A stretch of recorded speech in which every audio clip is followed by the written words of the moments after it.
Hi everyone, welcome to another episode of the live Q&As here with Jenny Winterleach. That's me, and so this evening we've got Oonagh O'Brien. Hi Oonagh.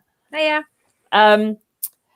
So you are, what would you call yourself? A product reviewer? A product reviewer, I suppose would be my right title. In that's all I do. I don't speak of my personal journeys with horses. I don't blog. It's just about the products. Okay, cool. And one of the things that you've noticed in doing that is how things have really changed in the equine industry, particularly in kit, obviously, in things like showing, and that perhaps we've lost a bit of a focus on the sport. We've got maybe more of a focus on kit and things. So tell us a bit more about your thoughts on that. Well, I suppose, if you think back to a couple of years ago, you had a black jacket. If you were lucky, you maybe had 2 or 3 numnas of different colors, and you had your basic set of stirrups. And now if you move forward maybe 10, 20 years, you have every color jacket going. You have jodhpurs with sequins, diamonds, lace. I mean, there literally is a choice there that would envy any haute couture catwalk. For the rider and for the horse. And it's, color is coming in, bling is coming in. And whilst I personally love a bit of bling, and I love the fact that people can be different and stand out in a show ring, it is also putting a huge pressure on people to keep up with the Joneses. A lot of these products are exceptionally expensive. You could be paying anything from 60 to 100 and something euro for a numna or a nice brow band. And it can put an unnecessary pressure on riders, and it can almost become a matchy or a fashion obsession where they're losing what they started horse riding for, which is the love of the sport. And this obsession to look good can overtake a lot of the time. And I can just see that it is pressure, particularly in the younger crowd that are coming up along the ranks. Yeah, I totally agree with you. And we were having a quick discussion earlier about that idea of losing focus on the sport and on the horse's way of going and your skill, and perhaps having a bit more focus on how you look, whether you're in the right kit, whether you're in the latest fashionable thing. And I think products definitely started to change when they started to get a bit more technical, perhaps, and there was a bit of research and development behind things and people bringing out products to solve problems. And I think that's great. And then now there is real fashion involved, isn't there? What are your thoughts on that in the show ring, in how that's influenced the riding and things as well? I think any kind of development in the equine world is very welcome. And again, if you go back 20 years, we didn't know a lot of what we do know now when it comes to benefiting the horse and equipment, anatomical tack, and anything that can benefit a horse and make their life easier is a huge plus. But with it comes the pressures of the fact that these manufacturers, and look, at the end of the day, they're in business, they're right to update their products and keep them relevant, but there is such a choice. You can actually now get bogged down for, say, you want to buy a bridle. Before you had black or brown, now you have anatomical, you have bitless, you have so many varieties that you literally can lose thoughts of what exactly you're looking for. When it comes to equestrian clothing, look, I think standing out, if that's what you like to do, is amazing. But as you said, people can lose focus, and a lot of the time it can become about who's wearing what or how much they paid for it, or did you see the state of her over there and that? And it can just bring in added dramas to an equestrian sector that may not be needed necessarily. But it's, everything is moving forward, it's developing, and it's, and a good choice is a nice thing to have. Yeah, I totally agree. And what happens with you with products then? So it used to be that you were sent things, or you just reviewed stuff. How did you kind of get into product reviewing yourself? I got into it because I have a marketing degree as part of my college course, and a friend of mine was making new products, and I suppose from an early age, I always liked to stand out, and I liked to do things differently. Back in the old days when I'd be in my 20s, when you didn't have, we'll say, the blingy numnas, I'd get my mom to sew on maybe a strip of lace or something onto a numna. And, I'd maybe stick little diamantes onto the brow band. So I guess I was probably ahead of my time, but I just always loved things that were different. So my friend recognized this and she just said, look, how do you think this would sell? So I set up a page to do it, and it just kind of went from there. People saw it, and I was just sent more things or asked to review them. And, you know, I suppose I'm doing it now a little over 3 years, and I've worked alongside some amazing companies for all things equine. They could be supplements to clothing to gloves, you know, and it's been a brilliant opportunity for me with the products that I have sent and the company I've worked alongside. And you said to me that you like to showcase things. So what do you mean by showcase things? By showcase, it's like, you know, somebody may contact me and they might just say, look, we have this product. Would you be interested in reviewing it? So I suppose with me, where I might kind of differ from other people is that I will only review something that I believe in. So if I've been sent a product that I just don't like, or I don't feel it would be beneficial to me or my horses, I will just return it and thank them and just say, look, I don't really think I can sell this because, you know, it's just not for me. But the products that I do review, I trial them, I wear them, I give it a couple of weeks if it's a supplement, and I keep track of how it may help me or how it benefits my animals and so on. But that's all I do, is I only review products, and what I do is I feature them in a vlog. I will show people how they work or how they look on, or, you know, in clothing, different things, you know, the fit, the stretch, the wash. Basically, I suppose what I do is I try before you buy. So I show the product up close and people can get a real look for it and actually experience of the product. That sounds great. And what kind of feedback have you had from people and from companies and things in doing that kind of, well, it's a service really, isn't it? I've been very lucky. As I said, I've worked with amazing people. They've always been very happy with it. And some of the feedback I hear back from followers or people that watch my vlogs is the fact that they're happy that they can see a product and learn about a product. You know, sometimes it is embarrassing to go into a shop and, as I said, again, probably due to the amount of choice that people have, they can get lost in what they're looking for. They can lose focus on what they actually went in for. Whereas in my videos, I will show you exactly what it is, how it fits on a horse, or how I find it to ride in, you know, if they're warm, if they get too cold, if they're waterproof. And people can, you know, they're familiar with the product before they buy it. Cool. Okay, so that's what you do then, and we're going to get on to influencer stuff later on, because that sort of is and sort of isn't what you are. It's certainly not what you set out to be. Yeah. But let's go back then to the show ring. So I think the only place that's really keeping the tradition, and even some people would disagree, is the show ring, like showing. Because the kind of tack and turnout rules are really quite strict, and if you go in with anything bizarre or slightly different, you're more likely to put down the line, because the judges probably won't like that sort of thing. But when it comes to anything else in equine sport, what have you noticed have been the trends that are really taken off, and the ones that have maybe flopped a little bit over the years? Yeah, I suppose the things that I noticed in the last year or two in particular are the diamonds and the bling. I think they were almost frowned upon up to recently because they're a little bit more out there. And I suppose it's a little bit strange to see, you know, diamantes on a horse, and people, I think, possibly because of old tradition, they just weren't used to seeing it.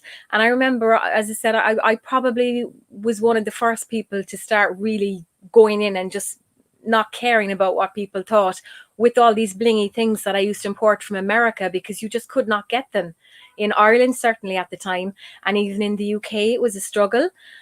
And, you know, it's kind of, I used to get the comments about, oh, does she think she's 5? You know, these kind of nasty comments, because I liked to be different, just because it was my personal taste. And in the last couple of years now, I find myself looking at fellow competitors thinking, oh, where did they get that? That's really nice. Then you have like international riders.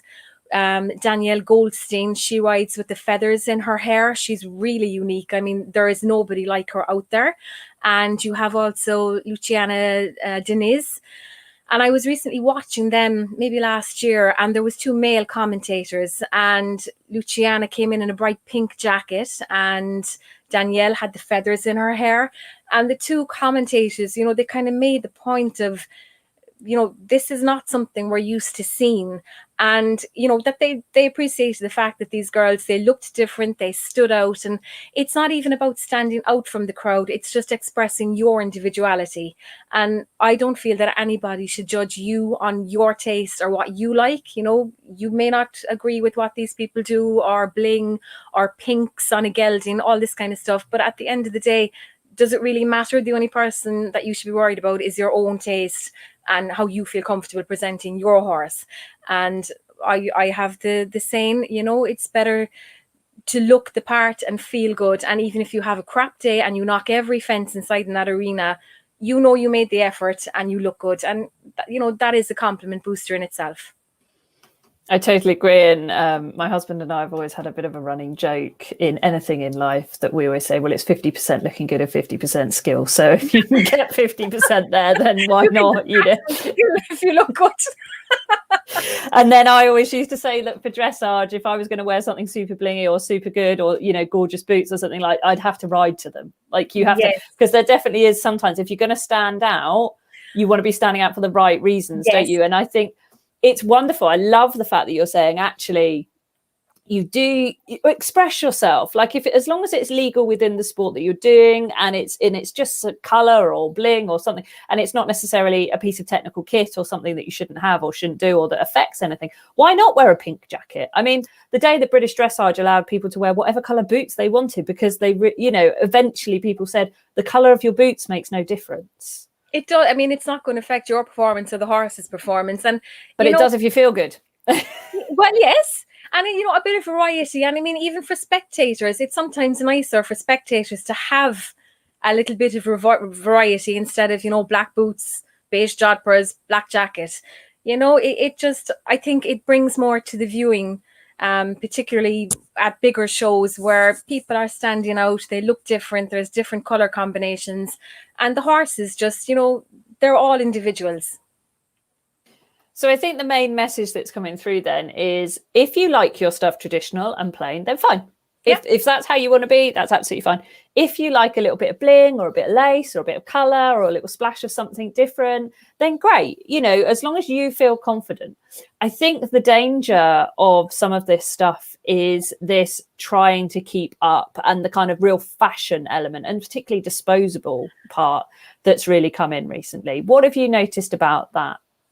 I think the danger, as you say, is when the matchy need to have the latest version of the color plum. And I mean, I did not know you could have 40 variations of one shade, but apparently you can. And people sometimes, I think, just get lost in the fact that there are all these matchy pages on Facebook and social media. You know, they're being promoted everywhere.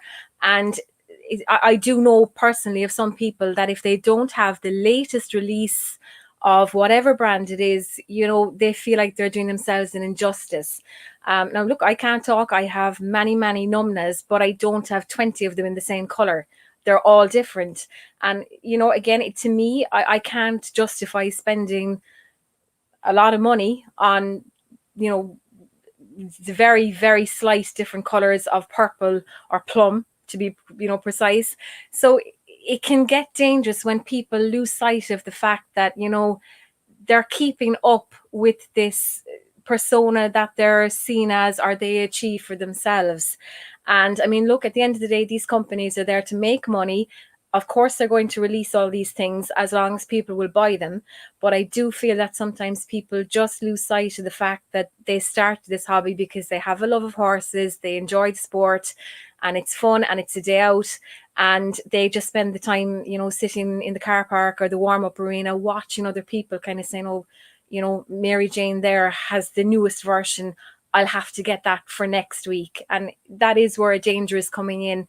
And I have actually had somebody discuss it with me, in the fact that they were getting into debt in the amount of things that they were buying to keep on top of their game. And that's where it becomes dangerous. And actually, it is really scary. I mean, genuinely, I have had clients come to me that have come to me with riding confidence issues. Fine. Mm-hmm.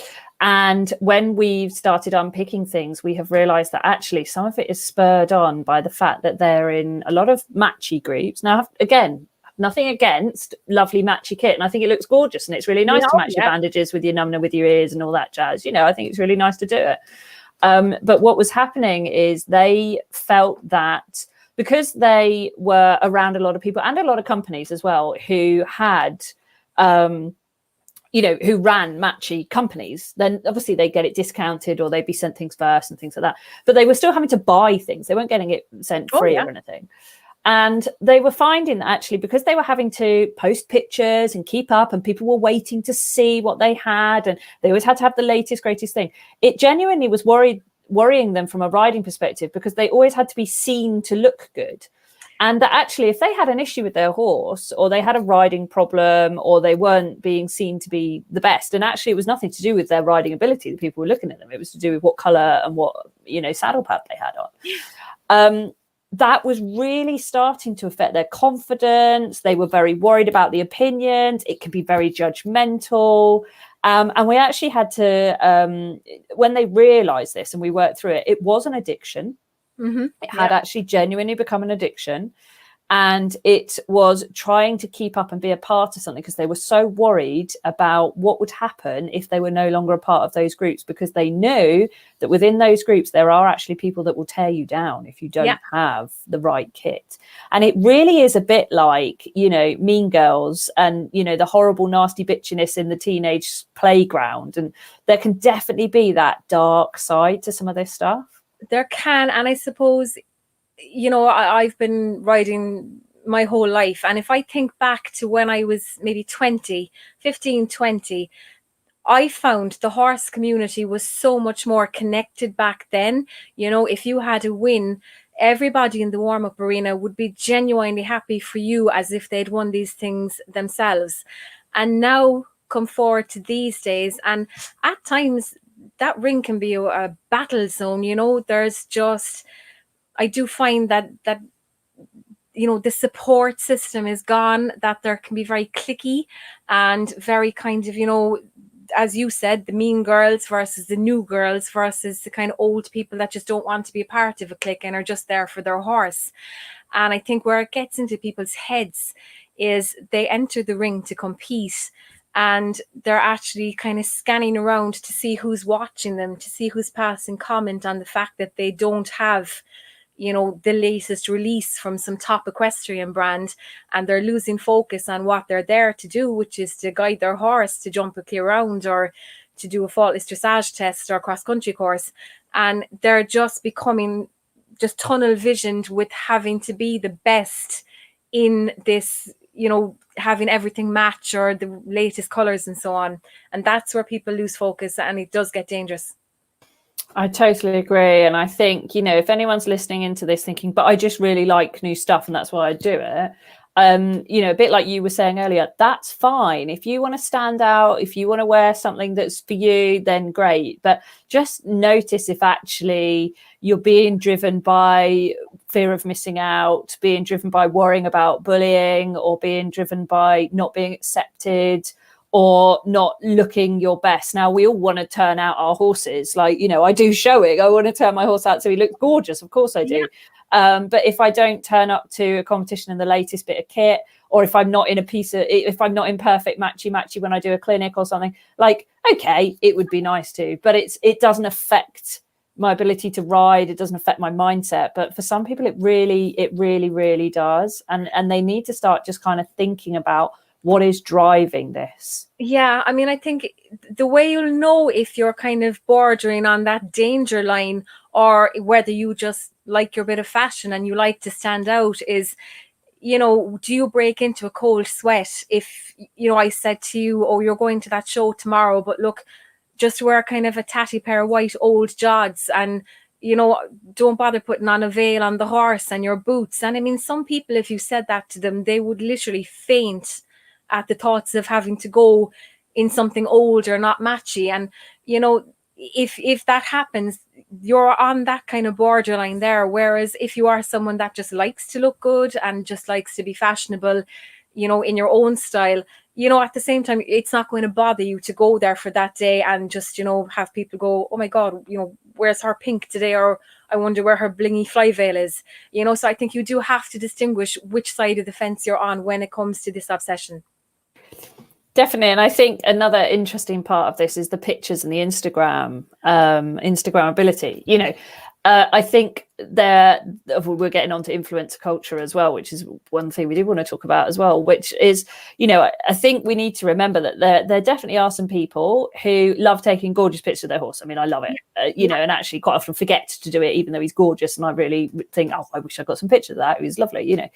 And but when we're sort of looking at Instagram or Facebook and we're trying to you know, show off what we've got, fine, but there's a fine line between here's what I've got and isn't it lovely, and I must keep up, I must get the photos of my horse in the latest thing, they have to be looking perfect, I have to take 8 million photos and then pick the one of me in the perfect position. Because the problem with a lot of these groups, and it isn't just matchy, but it's horses together, but I've definitely seen it in matchy communities, is that they're not just looking at the lovely set of boots and bandages and fly veil or whatever they're looking at.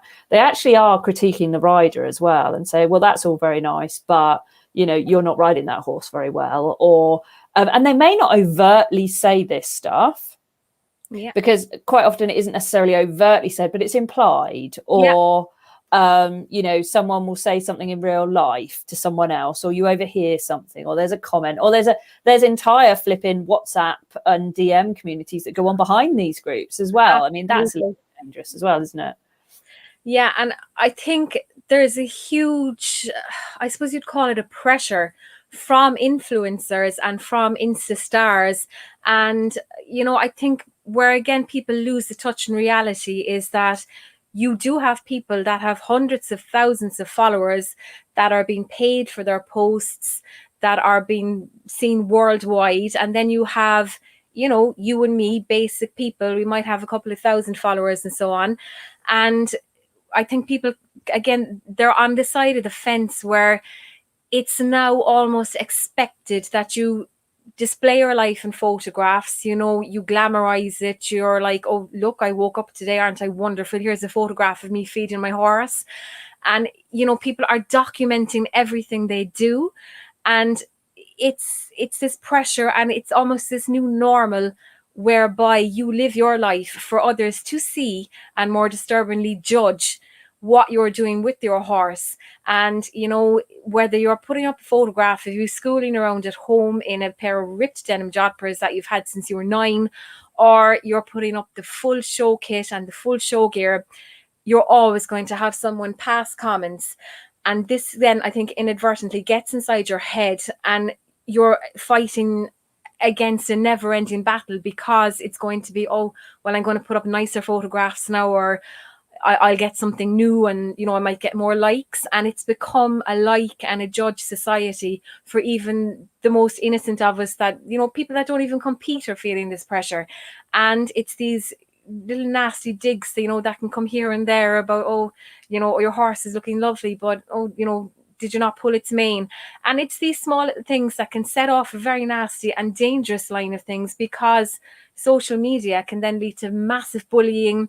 People are feeling isolated, and it is a very dangerous path to get down. But people do need to realize that we're not all going to keep up with, you know, the Made in Essex crowd, or these people that have thousands of followers.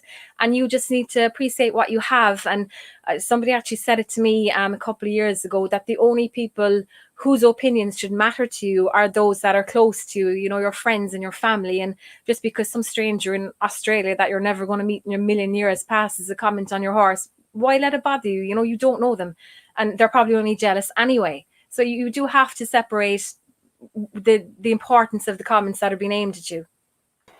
Definitely. One phrase that I love is those who care don't matter, and those who matter don't care. Yeah. And it's so true. And equally, you know, I'm really noticing far more people coming to me now with imposter syndrome, which is where you don't feel good enough, you think you're going to get found out. That is really becoming more and more prevalent. performance anxiety, and that is now coming more and more prevalent, not because people aren't able to perform or are competing above the levels they should be, or they're pushing themselves, although sometimes they are pushing themselves too much too quick, but that's another side of it normally. But because they're worried about the judgment, they're worried about the comment, they're worried about something that actually I'm not sure goes on as much as we think it does. Now, it does. Of course it does. It goes on everywhere, doesn't it? People will make judgment pass comment. And yes, social media has got a part to play in that, because some people will just say what they think with no filter on social media. Not great. But I think also, though, even if that's not really going on, people feel like it is now. And that's a worry in itself. It is. And you know what? I suppose the other side of that is that people are going to judge you no matter what. I mean, I myself, in the last 2 years, I've dropped. I used to compete at 1.10 a meter, and now I'm quite happy to go out and pot around an 80s and a 90s course, simply because they're on earlier in the day. And you know what? I have a lot on in the weekends, so I sooner jump, get home, and get tended into the pony or whatever else I have to do. And it's not only when people jump above their level capabilities, but also when people just drop and start just jumping below, whether it's confidence or whether it's because, like me, you want to get done early and get home. And it's just a vicious circle no matter what way you go, because at the end of the day, people are going to talk about you. You can be the best rider in the world, people will criticize you. You could be the most nervous rider in the world and people will do the same. So it's, as I said, I found the equestrian community has changed so much in the last 10, 20 years. And I don't know if it's social media. I don't know if it's pressure. I don't know if it's just new people coming into the sport. But what I do know, and I haven't experienced it myself, is that, people can be very excluding. People can be very, very nasty, and they will pick up on anything, whether it's your numna or the fact that you're wearing, €1,000 hat or a bargain hat from a supermarket. People can pick up on things, and this just adds to the pressure of the rider to just try and fit in, and it's becoming worse, I think, as I see it going on. Yeah, and that brings me to this point of there are some people that are just going to judge anyway. They just are, because they're unhappy or they're jealous, or they want what you've got, or they're worried that you're going to beat them, so they want to bring you down. People are going to do this stuff, unfortunately. And as lovely as it would be to think that they're not, if they're going to do it anyway, then you might as well go and enjoy yourself, because they're the unhappy ones. And I work with so many clients that are worried about what other people think, and it's nearly always some passing comment or some narky remark or something that was made years ago by someone in the pony club or the riding club or the wherever, and that's still sitting with them and still bothering them years down the line. And then when you see those people and they get performance anxiety and they can't perform. And interestingly enough, when we start to help them realize that it doesn't matter, it's the other person's stuff, like whatever's going on for them, leave them be, do your own journey, focus on your own stuff, and they let that go, nothing's changed. Whether those people were saying the things or not, nothing's changed. It's just, like you say, focus on what makes you happy. And if that's wearing what you want to wear and being in the colours you want to be in and wearing the kit that you want to wear, or maybe you don't get on with the latest greatest bit of kit, you want your more traditional something because it works for you, or it works for your horse, or whatever, then that's your prerogative. People are going to say something regardless, aren't they? I think that's the joy of it, is that the equestrian sphere is so vast in that nobody's going to bat an eyelid nowadays if you show up in a pink jacket or your old-fashioned tweed coat that, we're always in style and always will be in style. And, you just have to realize that so long as you're comfortable and you feel good, and, the only person's opinion that you should be worried about is that of your horse, what he thinks of you, because at the end of the day, it's your relationship with your horse. And if you want to go out there and put your gelding in shocking pink numnas and blingy veils, and I'm not going to say I haven't done it to my poor gelding, but that's your prerogative. And so long as it's not hurting him, it's not hindering him, do it. Everybody is different in the equestrian world. I think it's quite hard, with the exception of the actual traditional showing rings, to find two people that are going to be identical at a show. There's such a variety of styles, tastes, and they all go and they all match, and it just all combines. So nobody really can look at you and kind of just single you out as being weird or different, because if they look hard enough, there's somebody else like 10 times weirder than you at the back of the lorry, and you just have to bear that in mind.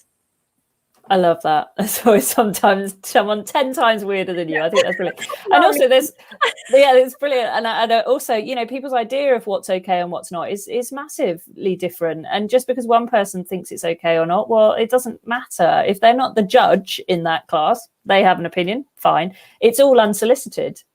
It hasn't been asked for.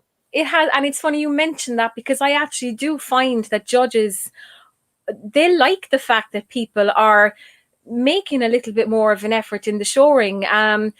It's kind of like I've seen and I've had it said to me, which is the biggest compliment coming from a judge, when you're complimented on your turnout, and the fact that they actually looking at you kind of going, oh well, look, she looks a little bit different, or that girl over there is wearing something lovely. And I have noticed it in the last year, I think, whereby people will go into the ring and the judge might just say, oh, and looking, you look very well turned out, your horse is lovely turned out. And that's not something that you would hear too much, but certainly where I compete here in Cork, one of the judges, she really appreciates the fact that people are making the effort, and she'll compliment people wearing a black jacket. She might compliment somebody wearing a red jacket or a green jacket.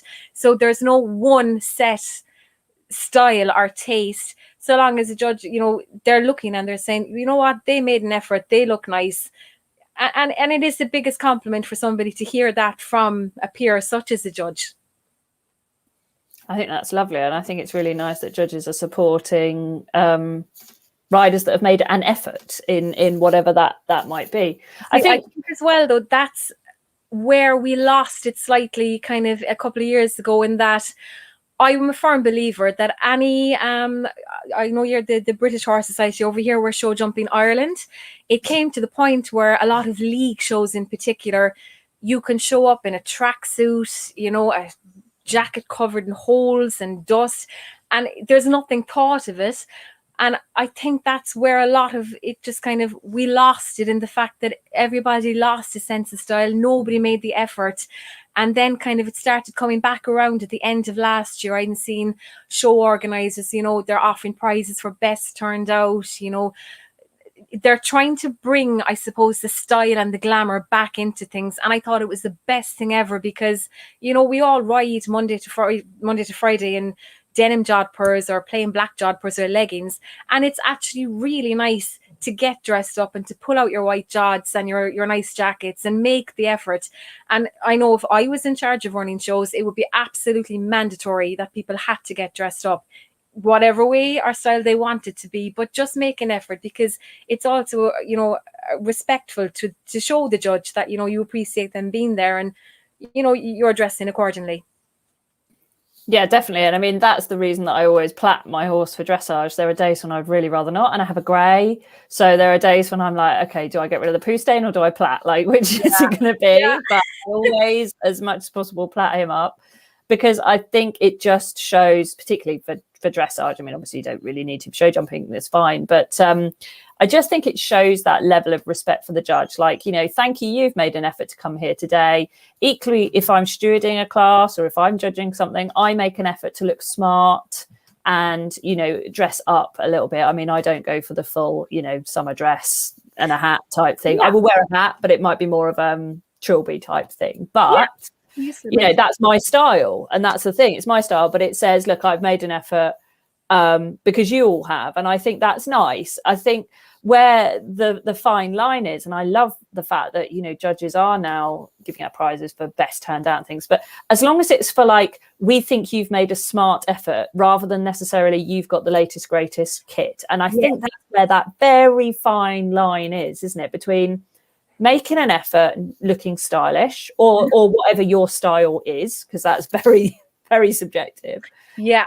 And having to keep up with the Joneses and have the latest, greatest thing. And that's where, you know, riding's an expensive sport as it is. And some of this stuff is getting really expensive now, really expensive. It like is. €1,000 hats and things. I mean, I don't know. We used to be able to buy a skull cap for like £50, €50. Now you can't get anything for less than 100. And maybe that's technology, but I think it's a little bit of the market driving it. I know that obviously things have progressed an awful lot in the last number of years. I mean, everything is scientifically based now, and you know, there's a hell of a lot of research, and there are research teams just focusing on these things. But you know, and obviously that has to be taken into account. But you know, you can buy a plain black hat, we'll say, that has all these amazing technical designs, whatever, for, we'll just say, maybe €500. But then you decide to color customize it, put a few diamonds and diamante things here and there, and that can double in price. So, you know, there is constantly the market there for more, or for you to spend more if you want to. And as you said, if you just prefer a plain black hat, absolutely, that's super. If you prefer a bit of bling in it and you can afford it, you know, well and good. But again, there is that line by where people are conflicted, and it can actually cause people to get into a lot of debt. Yeah, that's the very worrying thing. And you know, a comment made earlier as well in the questions and the comments here as well, is actually the second-hand market is even quite alarming for some of this stuff. So discontinued colors, because this is, you know, this is marketing, isn't it? Like, we cannot blame the companies for doing the things that make stuff sell, which is limited edition, creating want and need for things, limiting amounts of stuff, discontinuing things, creating demand. That's how you sell stuff. Like, you know, I've got a degree in retail management. Like, I know this is the buyer psychology. Yeah. But, you know, now things are going for 3 times their original price because they're a rare item or they're discontinued. Or, I mean, it's quite crazy, isn't it, really? So it's not even like you could just buy it secondhand now. I suppose, I mean, look, at the end of the day, any company business is going to be in that business to make money. And I suppose they have researchers, and they can see by their sales prices that people are willing to spend more. And, you know, if there wasn't a market for these limited edition Numnas sets, whatever, they wouldn't be producing them. But I'm actually on one page on Facebook. It's an American site, and they actually preview matchy sets that are going to be coming out maybe 6 months down the line. And from this page alone, they might produce 100. They'll have 100 sold there and then before these people have even felt the fabric, seen it in person. And I mean, there are these people here waiting to buy. If you bring the product to them, they will buy it. And I mean, you know, God, if I had a company, I'd be doing it myself. But there's so much available now. It's actually frightening, the variety that are there for horses.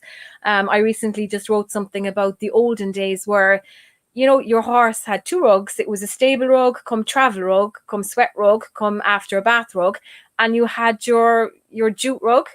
You know, that served all them. And then you had your New Zealand turnout rug, and they were your 2 rugs. If you were super lucky, you had a sweat sheet. You know, and now you have different weights, different designs, you know, magnetic rugs, therapy rugs, heat rugs, cool rugs. I mean, it could literally blow the mind with what is available. But all these companies are manufacturing things because there's a demand and because people will pay for them. And, you know, a lot of the time they will pay a hell of a lot of money for them. Yeah, exactly. And I mean, you know, I'm guilty of buying things I think my horse needs, whether they, you know, I love him, I adore him. That's what I do. I think the difference is, though, I'm a bit like you in that I won't just buy it because it's just come out to the market and I want to be the first to have it. I wait and I see what people say, and I listen to maybe if there's any research or anecdotal stuff, or I might try it for a bit, or I'll see someone who's got it, and you know, I might ask advice and things like that. And I think one of the interesting things is stirrups has been a very recent kind of real difference. But I think there has been a lot of research put into stirrups as well.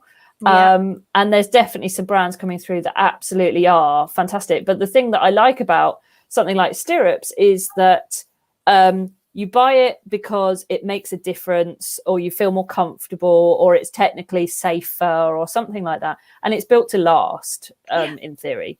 And okay, you can customize them, you can change things on them, you can have different colors if you want to, but it's not this sort of fast fashion to it. It's technical. Yeah. And there's definitely these two parts of the industry, isn't there? There's the kind of the technically driven, a bit like the rugs, you know, here's a new bit of technical driven, whatever. So it's either easier to clean, easier to change, easier to do the different liners in, or it does something for your horse from a sort of blood flow perspective or a healing or whatever, and all of those. So there's the kind of the technical driven stuff. Yeah. But what they aren't doing is going, here's this rug in pink, blue, black, and then the next season going was a slightly different pink, blue, black, and then the next season it again, ever such a slightly one. Yeah. And that's the fashion industry. And you know, fashion's been around for donkey's years, hasn't it? In humans, like, you know, hundreds of years, fashion is a thing. It's about keeping up, feeling good, looking good, isn't it? Absolutely. And I mean, look, I can't deny I have a lot of stuff that have been gifted to me as a reviewer, but I've also paid for a hell of a lot of stuff. And a lot of the time I end up buying stuff from companies after I trial their stuff. So, you know, I suppose the way I look at it is that we all want treats for ourselves and our horses. You know, we all want that nice fleece or that nice numna, or we'll pay a little bit extra for really good girth and so on. And you know, it's like, for me, my staples, but like my stirrups, I have a pair of MTC stirrups. Actually, I've had them for a couple of years. I was given them as a product to review, and I've never changed from them. They make a huge difference to my back and my ankles. And you know, it's like, I think you need to be money wise and smart when you're looking to invest. You know, there is a huge market out there, but you know, it doesn't do any harm to research. And you know, it's like these colors, there are people that will always buy the next color, the newest color, the deluxe color.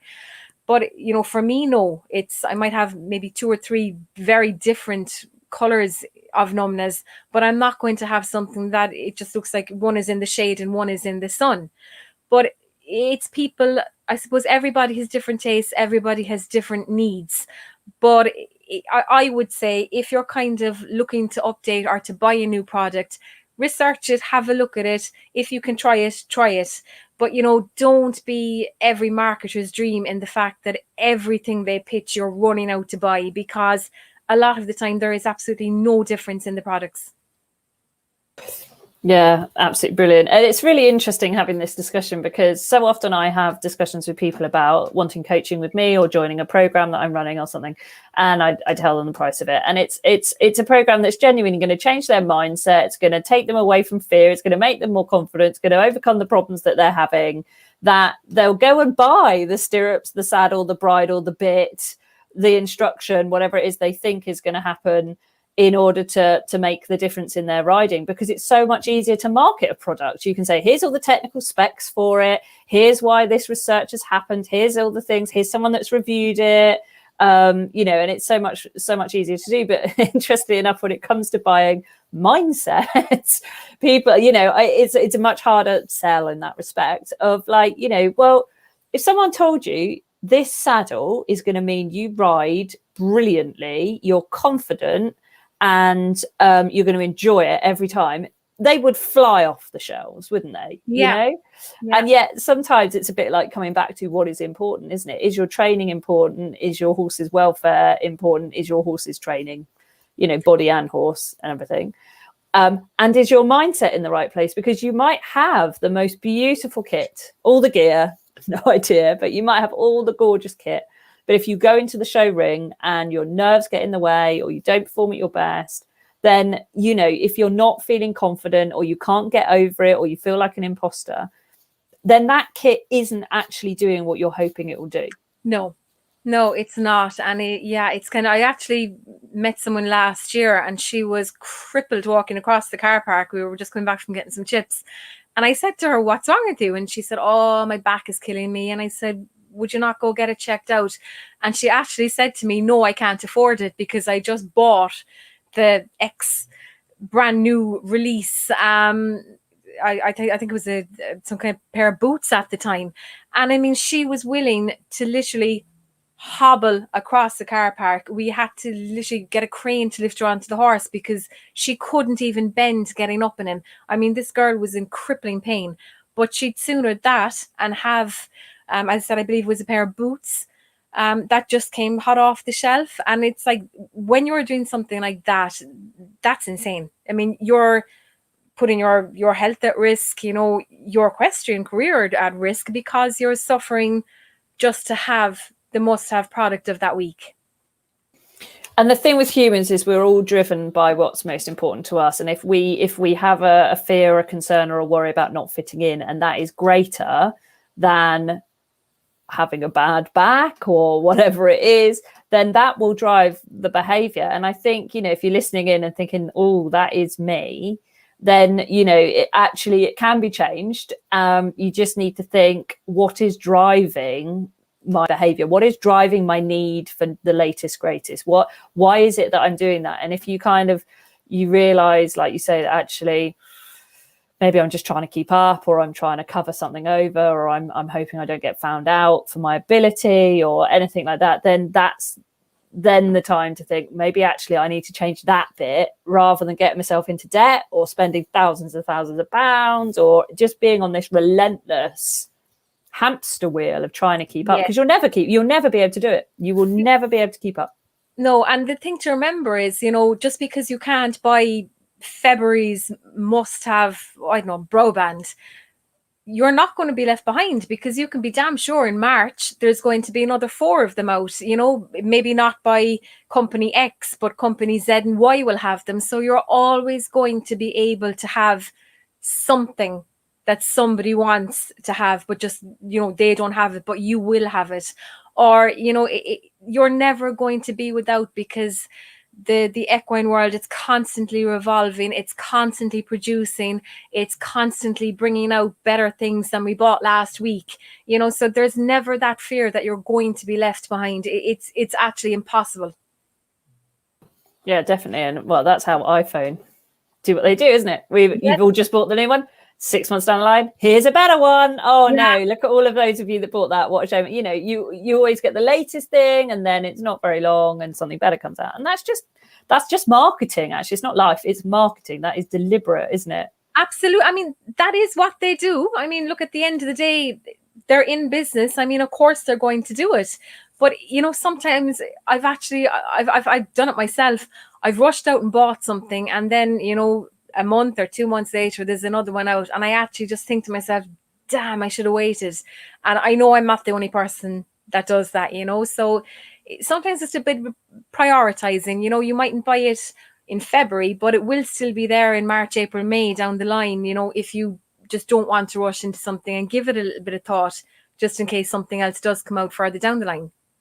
And I think that's actually where people like yourself, who are product reviewers rather than influencers, and we will just briefly check in on the difference of those as well, I think, is really helpful, because we can go, oh, look, new thing, right? You test that, you see what you think about it. Tell us what it is. We're not going to waste money then on something that actually isn't that great.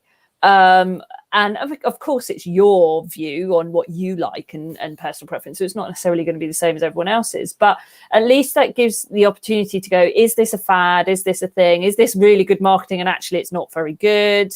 Or is this something that's worth then investing in or considering?